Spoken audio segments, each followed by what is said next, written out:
Good morning, students. This is Professor Sanan Sari, and I'm here to teach you foundation course FC SEM 3rd. Before starting our lecture, I think we should know about the paper pattern of the foundation course. I'm here to inform you your paper will be for 75 marks and the duration time is 2.5 hours. Let's start with the paper pattern. Here we have 5 questions in your exam. The question number 1 totally belongs to the meaning definition short notes. And here you have one option also. The option which is totally related to your projects and assignment. Okay. Question number 1 जिसमें आपको 2 parts मिलेंगे, एक होगा ए और दूसरा होगा B. Question number 1 के ए में जो भी क्वेश्चंस आपको पूछे जाएंगे वो होगी आपकी टोटल शॉर्ट नोट्स. ठीक है, शॉर्ट नोट्स में यहाँ पे जनरल बता रही हूँ, बट ये होता है मीनिंग, डेफिनेशंस, कंसेप्ट्स होते हैं जो आपको यहाँ पे लिखने होते हैं. ठीक है, तो यहाँ पर मैं आपको ये भी बता दूं कि क्वेश्चन नंबर 1 जो होता है टोटल 15 मार्क्स के लिए होता है. तो क्वेश्चन नंबर 1 के ए में जो भी मीनिंग, डेफिनेशंस या कंसेप्ट्स या शॉर्ट नोट्स आपको लिखनी होगी वो टोटल होगी 8 जो आपको एग्जाम में आएगी, एंड 5 आपको अटेम्प्ट करना पड़ेगा. Okay, you have to attempt any 5 concepts and meaning और definition out of 8. Okay, for 15 marks. Question number 1 के बी का ऑप्शन ये है कि आपने 3rd सेम में जो भी एक्टिविटी परफॉर्म की है, लाइक आपने कोई प्रोजेक्ट सबमिट किया है या कोई एक्टिविटी आपने कॉलेज के साथ परफॉर्म की है या फिर आपने कोई असाइनमेंट सबमिट किया है. जैसे कि आपने लास्ट ईयर भी फाउंडेशन कोर्स पढ़ा है, आपको याद होगा कि आप लोगों ने बीच क्लीनिंग एक्टिविटी की थी, तो वो आपके फाउंडेशन कोर्स का प्रोजेक्ट का एक पार्ट था. ठीक है, तो अगर आप ये कुछ एक्टिविटीज जो भी हम सेमेस्टर में करेंगे हमारे इस सेमेस्टर में, तो उसके बारे में आपको डिटेल समरी यहाँ पे मेंशन करनी होती है फॉर 15 मार्क्स. मतलब आप क्वेश्चन नंबर 1 में you have 2 choice, question number 1A, question number 1B. आप इसमें से कोई भी एक को अटेम्प्ट कर सकते हैं. अगर आप क्वेश्चन नंबर 1 के ए को अटेम्प्ट कर रहे हैं, मतलब कि यहाँ पर आपको किसी भी 5 शॉर्ट नोट्स या कंसेप्ट्स को लिखना पड़ेगा आउट ऑफ 8. अगर आप ये नहीं करना चाहते तो क्वेश्चन नंबर 1 के बी को चूज कर सकते हैं, जिसमें जो भी असाइनमेंट या प्रोजेक्ट आपने सबमिट किया है उसके बारे में डिटेल नोट्स आपको यहाँ पर लिखनी होगी फॉर 15 मार्क्स.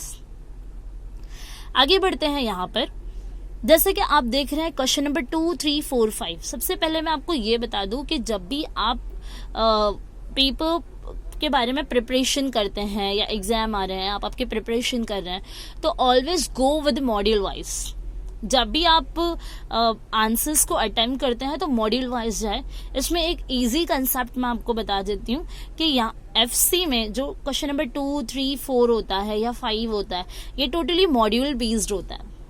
अगर आप थोड़ा सा दिमाग लगाकर यहाँ पे देखेंगे तो आपका जो क्वेश्चन नंबर 2 होता है वो आता है आपके मॉड्यूल 1 से. ठीक है, और फिर आपका जो क्वेश्चन नंबर 3 होता है वो आता है आपके मॉड्यूल 2 से. क्वेश्चन नंबर 4 होता है वो आता है आपके मॉड्यूल 3 से. क्वेश्चन नंबर 5 जो होता है वो आता है आपके मॉड्यूल 4 से. ठीक है, मतलब डायरेक्टली मैं यहाँ पर कह सकती हूँ ये आपके क्वेश्चन मॉड्यूल 1 से आता है, ये आता है मॉड्यूल 2 से, ये आता है मॉड्यूल 3 से, और ये जो क्वेश्चन नंबर 5 है ये आता है आपका मॉड्यूल 4 से. मतलब मॉड्यूल वाइज आप यहाँ पर स्टडी कर सकते हैं. अब बात ये होती है कि आपके क्वेश्चन नंबर 1 का ए कौन से मॉड्यूल से आता है, जहां पे 8 कंसेप्ट्स आपको पूछे जाते हैं, तो ये आपके चारों मॉड्यूल में से पूछा जाता है. Question number 1A will be asked from all the modules. Okay, अब यहाँ पे क्वेश्चन नंबर 2 में भी आपको 2 डिस्क्रिप्टिव आंसर्स लिखने पड़ते हैं. लॉन्ग आंसर्स आपको लिखने पड़ेंगे. आपको 2 दिया रहेगा. It means you have to attempt only 1 question out of 2 for 15 marks. बहुत ही इजी पेपर पैटर्न होता है फाउंडेशन कोर्स का. आप इजीली यहाँ पे स्कोर कर सकते हैं आउट ऑफ 75. ठीक है, बहुत ही इजी होता है, बट आप थोड़े से लॉजिक के साथ अगर आप इसका स्टडी करेंगे तो इजीली पूरा पेपर अटेम्प्ट कर सकते हैं, जैसे कि अभी मैंने आपको बता दिया. ठीक है, तो क्वेश्चन नंबर 2 मॉड्यूल 1 से बिलोंग करेगा, जिसमें 2 क्वेश्चंस आपको दिए रहेंगे and you have to just attempt only 1 question for 15 marks. ऐसे ही आपके क्वेश्चन नंबर 3 है, 4 है, 5 है, और कोई चेंजेस नहीं है. एकदम सिंपल पेपर पैटर्न हो गया. अगेन रिपीट कर देती हूँ ताकि आपके डाउट्स क्लियर होते जाएं। क्वेश्चन नंबर 1, जिसमें 2 पार्ट रहेंगे, एक होगा ए, एक होगा B. A comes from the all modules, 4 modules का मिक्सचर होगा इसमें, जिसमें आपको 8 कॉन्सेप्ट्स या डेफिनेशंस लिखनी होगी। 8 दी रहेगी जिसमें से 5 आपको लिखनी होगी, ठीक है। अगर आप क्वेश्चन नंबर 1 के ए को रिजेक्ट करते हैं तो आप क्वेश्चन नंबर 1 के बी को कर सकते हैं, जिसमें आपने जो भी प्रोजेक्ट या असाइनमेंट सबमिट किया है इस सेमेस्टर में, 3rd सेम में, उसके बारे में डिटेल नोट्स आपको यहाँ पर लिखनी पड़ेगी फॉर 15 मार्क्स। उसके बाद question number 2, 3, 4, 5 as it is same questions आएंगे। You have to attempt only 1 question out of 2 for 15 marks. तो ये रहा आपका एफसी का पेपर पैटर्न। आप पेपर पैटर्न के अकॉर्डिंग स्टडी करेंगे तो आप इजीली आपका पूरा पेपर अटेम्प्ट कर सकते हैं, ठीक है। अब इसके बाद हम लोग यहाँ पे स्टार्ट करते हैं कि कैसे आपको थोड़ा मैं आपको बता देती हूँ कि आपको आंसर कभी भी कैसे लिखना है। मैं पहले ही आपको ये चीज़ बताना चाहूँगी कि हम हमारे हर लेक्चर में जब भी when we are going to start a new chapter, okay, कोई भी न्यू चैप्टर हम स्टार्ट करेंगे तो उसमें हम सबसे पहले एक इंट्रो पार्ट पढ़ेंगे, इंट्रोडक्शन पार्ट पढ़ेंगे। मैं हमेशा इंट्रोडक्शन पार्ट आपको चैप्टर स्टार्ट करने से पहले बता दूंगी कि इंट्रोडक्शन में आपको क्या क्या लिखना है। अब इंट्रोडक्शन पार्ट आप कहाँ से लिखेंगे? जो भी टॉपिक या न्यू चैप्टर हमने स्टार्ट किया है बस उसी का इंट्रोडक्शन पार्ट लिखना होगा। आंसर स्टार्ट करने से पहले आप देख सकते हैं कि आपका each and every question for 15 marks के लिए है, तो आपको उस तरीके से आप आंसर्स लिखने भी पड़ेंगे, ठीक है। एटलीस्ट आपको 4 to 5 पेजेस पूरे अच्छे तरीके से लिखने पड़ेंगे with proper presentation, then you will get full marks, okay. At least 6 pages तो होने ही चाहिए, ओके। तो यहाँ पर अब 15 मार्क्स का लिखना है तो हम डायरेक्टली पॉइंटर्स नहीं लिख देंगे। जो भी क्वेश्चन आया, आपने क्वेश्चन पढ़ा, आपने कुछ लिमिटेड पॉइंटर्स याद रखे थे और बस आपने वो पॉइंटर्स साइड हेडिंग डाला है एंड आपने नॉर्मली उसके बारे में कुछ पैराग्राफ लिख दिए। बट नहीं, इस तरीके से आपको नहीं लिखना है। मैं आपको पेपर पैटर्न पूरा बताते चलती हूँ कि आपको लिखना कैसे है, how to present your paper. First of all you have to write the introduction part, you can add meaning part, you can add definition also, okay. तो यहाँ पे आंसर आपको देखना है कि आपको क्वेश्चन क्या पूछा गया है।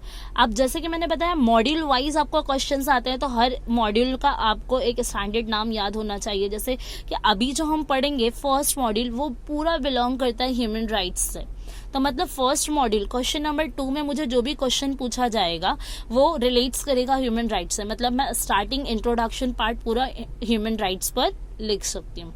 तो you will have to start with your introduction part.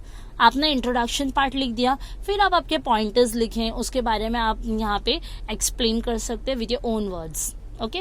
तो इस तरीके से आपको थोड़ा पेपर लिखना होगा। एंड में आप आपकी कंक्लूजन लिख सकते हैं, या फिर आपको जो भी एक समरी, एक छोटा सा नोट्स लिखना है आप वैसे कर सकते हैं। पेपर को प्रॉपरली आपको प्रेजेंट करना होगा, ये आपको TY-BCom तक काम आएगा, ठीक है। तो अब ये यहाँ पर पेपर पैटर्न कंप्लीट हो गया। अब हम स्टार्ट करते हैं हमारा चैप्टर नंबर 1, ओके। तो यहाँ पर आप देख सकते हैं chapter number 1। The chapter name is Human Rights, Provisions, Violations and Redressals. Chapter name में ही अगर आप देखेंगे तो 4 पॉइंटर्स हो जाते हैं, जिसे हमें डीपली समझना बहुत ही ज्यादा जरूरी है।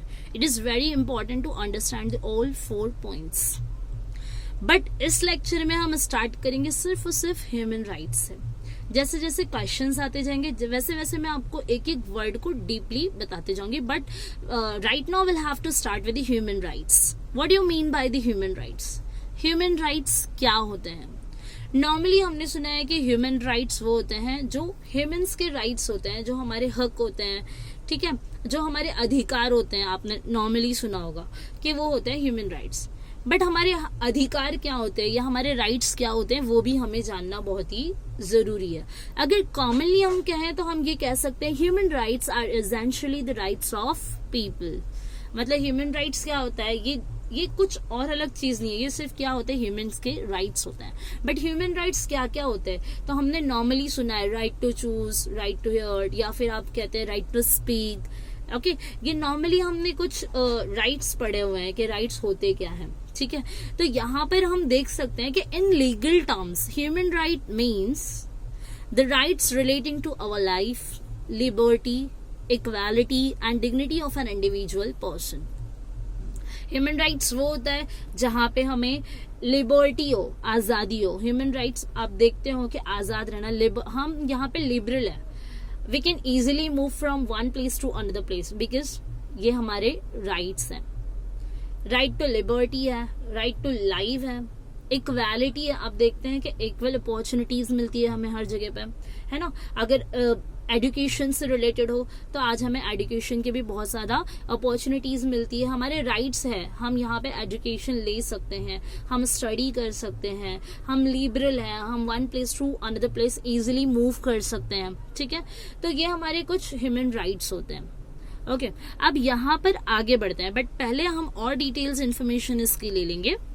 Okay according to UDHR 1948, the Universal Declaration of Human Rights. UDHR defines human rights as rights derived from the inherent dignity of the human person. मतलब UDHR ये एक डॉक्यूमेंट होता है, ये काफी बड़ा एक डॉक्यूमेंट है जिसमें ह्यूमन राइट्स के बारे में सारी डिटेल्स दी गई थी इन 1948। तो according to document of UDHR defines the human rights as the rights which is derived from the inherent dignity of the human person. मतलब ये हमारे ह्यूमन पर्सन का एक इनहेरेंट डिग्निटी है, हमारे ये राइट्स हमारे होते हैं, पब्लिक के लिए होते हैं ये राइट्स, और ये राइट्स हमारी बॉर्न होने से लेके हमारे डेथ होने तक के लिए हमारे राइट्स होते हैं, इसीलिए हम इसे ह्यूमन राइट्स कहते हैं, ह्यूमन बीइंग राइट्स कहते हैं, from our birth till our death. Okay तो I think we have done with the human rights. आपको समझ में आ गया होगा कि ह्यूमन राइट्स क्या होता है। तो आप सिर्फ नॉर्मली ये ध्यान रखिए कि human rights are essentially the rights of people. Human rights are essentially the rights of people. ये पीपल लोगों के, जनता के, आवाम के ही राइट्स होते हैं जिसे हम ह्यूमन राइट्स कहते हैं। नॉर्मली मैंने बताया कि अगर आपसे क्वेश्चन पूछा जाए कि हमारी ह्यूमन राइट्स क्या क्या है, तो आप नॉर्मली बताएंगे right to choose, right to safety, right to security, right to education, right to health, right to redress. ये नॉर्मली हम लोगों ने ये राइट्स हमने पढ़ रखे हैं, तो इस वजह से हम इजीली बोल पाते हैं कि जब भी आपसे क्वेश्चन आता है what do you mean by the human rights, आप इजीली ये राइट्स के नाम बता देते हैं कि ये हमारे राइट्स हैं। बट यहाँ पे लीगल टर्म में अगर हम देखेंगे तो human right means the rights relating to life, life से रिलेटेड, जिंदगी जीने का हक है हमें। राइट टू लिबर्टी, लिबरल रहना, you can move from one place to another place, okay, you can do anything as per your choice. Right to equality, we are getting equal opportunities. If we are taking the example of employment level, तो people are getting equal opportunity nowadays at employment level. Okay, तो ये हो गया equality and dignity of an individuality. Okay, तो यहाँ पर ये हमारा ह्यूमन राइट्स वाला कंसेप्ट क्लियर हो गया। मतलब ये जितना भी मैंने आपको बताया, 3 पॉइंटर्स मैंने आपके साथ क्लियर किए हैं, जिसमें हमने फर्स्ट पढ़ा था कि ह्यूमन राइट्स क्या होता है, ठीक है। सॉरी, फर्स्ट पॉइंट जो हमने पढ़ा है, human rights are essentially the rights of people, ये पीपल के ही राइट्स होते हैं। फिर हमने इसे लीगल टर्म में समझा कि ये क्या होता है, जो कि राइट टू लिबर्टी होता है, rights relating to liberty, life, equality, dignity etcetera. And उसके बाद हम लोगों ने थर्ड पॉइंट जो डीपली डिस्कस किया वो UDHR 1948 का किया। UDHR के बारे में आगे हम और डीप स्टडी करेंगे, बट एट प्रेजेंट आप इसे ये समझिए कि it's one type of document जिसमें हमारे ह्यूमन राइट्स मेंशन किए गए इन डीप। ओके, अब यहाँ पर human rights are broadly classified into 3 groups, civil rights, political rights and economic and social rights. तो हम यहाँ पर अभी आगे ये डीप स्टडी करेंगे। Let's see here, human rights are classified into 3 types. You can see, आप यहाँ पर देख सकते हैं कि मैंने यहाँ पे क्लासिफिकेशन के साथ यहाँ पर लिख रखा है कि ह्यूमन राइट्स 3 पार्ट्स में डिवाइडेड हैं। सिविल राइट्स हैं, पॉलिटिकल राइट्स हैं, इको एंड सोशल राइट्स हैं। अब जैसे कि नॉर्मली हम कहते हैं ह्यूमन राइट्स क्या क्या है, तो हमने यहाँ पे 3-4 राइट्स हमारे बता दिए, ठीक है। बट उसमें से हमारे सिविल राइट्स क्या होते हैं, उसमें से पॉलिटिकल राइट्स क्या होते हैं, what are the eco and social rights, now we are going to discuss about deeply. Okay okay, तो यहाँ पे फर्स्ट जो हमारा क्लासिफिकेशन ऑफ ह्यूमन राइट्स में फर्स्ट पॉइंट है वो है सिविल राइट्स। ओके, सबसे पहले आप मुझे ये बता सकते हैं कि सिविल राइट्स होते क्या हैं। सिविल राइट्स हम काफी टाइम सुनते हैं कि civil rights, but what do you mean by civil rights? Civil rights वो राइट्स होते हैं जो इंडियन कॉन्स्टिट्यूशन, हमारी country as per the constitution citizens के लिए जो राइट्स बनाते हैं वो होता है सिविल राइट्स। मतलब वो ये सिविल राइट्स ऐसे राइट्स होती हैं जो इंडिविजुअल पर्सन को हमारी कंट्री अपने कॉन्स्टिट्यूशन के अकॉर्डिंग वो राइट्स प्रोवाइड करती है। जैसे कि यहाँ पर आप देख सकते हैं, in India the civil rights are the fundamental rights guaranteed to all the citizens under the constitution of India. Indian constitution के अकॉर्डिंग हमें कुछ राइट्स दिए जाते हैं जो हमारे फंडामेंटल राइट्स होते हैं, बेसिक राइट्स होते हैं, नेसेसरी होते हैं फॉर द पीपल, तो उसे हम कहते हैं civil rights. Okay, civil rights are nothing but the fundamental rights which is provided by the Indian Constitution to all the citizens of the country. Okay?